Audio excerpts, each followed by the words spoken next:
统计基比病院2016年到2021年5月，因为着山来到院内治疗的个案，总共有20人，平均年龄为63岁，其中男性占6成，有慢性病症更占8成。根据本院资料显示，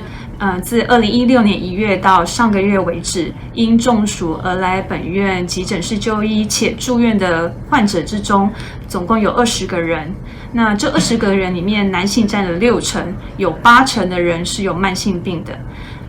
那其中有4成的人是跟工作有关系，发生的季节大部分都在夏季，那发生的地点都是大部分是在户外的场所。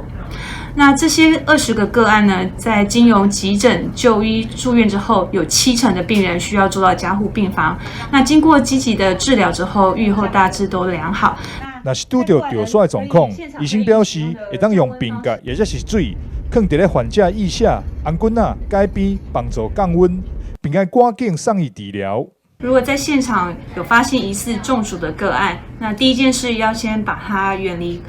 这个高温的环境，先把它挪到比较阴凉的地方。那第二呢，就是把它身上多余的衣物可以把它打开，帮助它散热。再过来，现场可以使用的降温方式，包含说，如果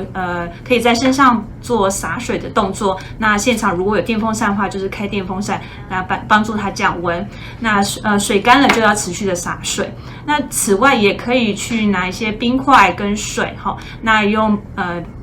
一个小方巾包起来，将冰块呢放置于我们颈部、腋下，那以及还有属膝部这3个地方。那或是用毛巾浸入有冰冷的水之后，放在这3个地方，都可以帮助现场这个个案做降温的动作。那除此之外，也要赶快将这个个案送到医院的急诊去做接下来的处置。基比医学中心急诊医学部主治医师郭婉莹表示，着山虽然死人，但是会当预防的。除了要提高警戒以外，若是工课伫高温的环境，要穿着透气衫，随时补充水分甲电解质，并要增加休困的时间，减少出现着山的发生。